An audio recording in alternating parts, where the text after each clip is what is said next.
Now, this may seem like overkill, but for me, no, it's not overkill because I am happy.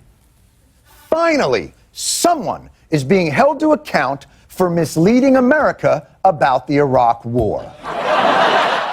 If we fail to respond today, Saddam and all those who would follow in his footsteps will be emboldened tomorrow by the knowledge that they can act with impunity, even in the face of a clear message from the United Nations Security Council and clear evidence of a weapons of mass destruction program.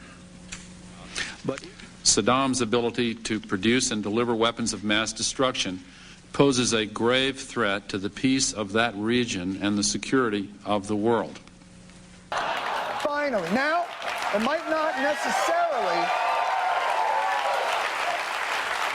necessarily be the first person you'd want held accountable on that list. Iraq is a long way from Ohio, but what happens there matters a great deal here. For the risk that the leaders of a rogue state will use nuclear, chemical, or biological weapons against us or our allies is the greatest security threat we face. And it is a threat against which we must and will stand firm.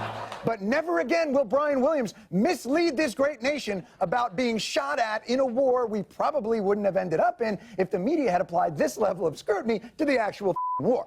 In fact, he will rebuild his arsenal of weapons of mass destruction. And someday, some way, I am certain he will use that arsenal again, as he has 10 times since 1983. Saddam Hussein certainly has chemical and biological weapons. There's no question about that. There is unmistakable evidence that Saddam Hussein is working aggressively to develop nuclear weapons and will likely have nuclear weapons within the next 5 years. We also should remember we have always underestimated the progress that Saddam Hussein has been able to make in the development of weapons of mass destruction. We know he continues to attempt to gain access to additional capability, including nuclear capability.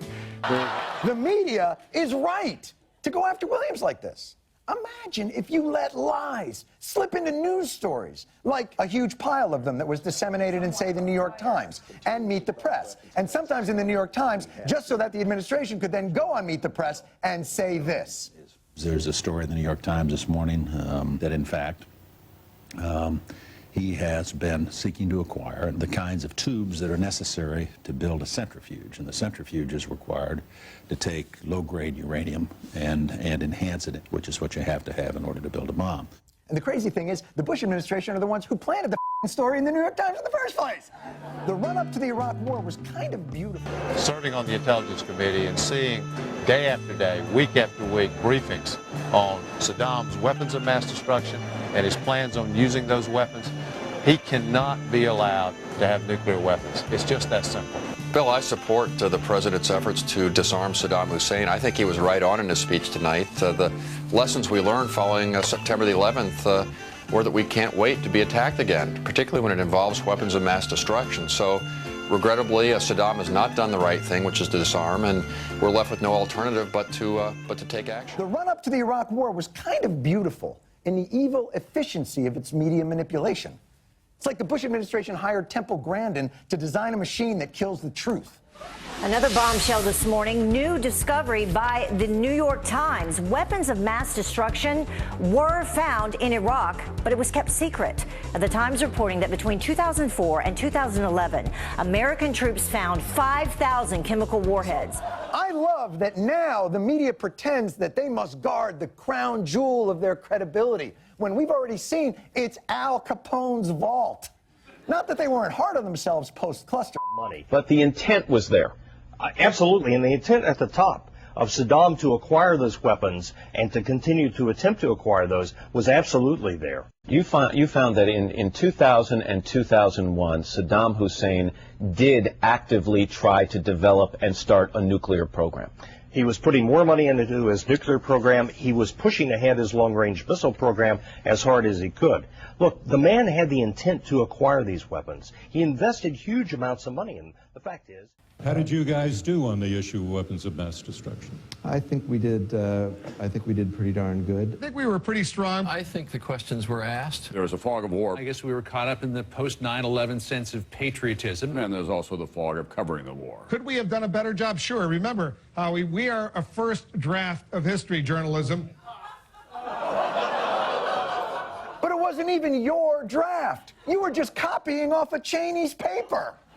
You were plagiarizing history. But maybe this incident will cause reflection on your part.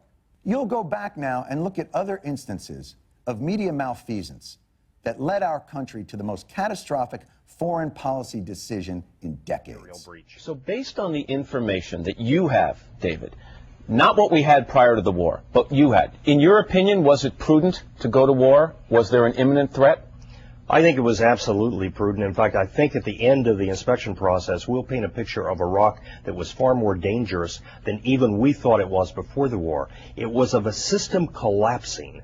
It was a country that had the capability in weapons of mass destruction areas and in which terrorists, like ants to honey, were going after it. See, I see the problem. We got us a case here of infotainment confusion syndrome. It occurs when the celebrity cortex gets its wires crossed with the medulla oblongata.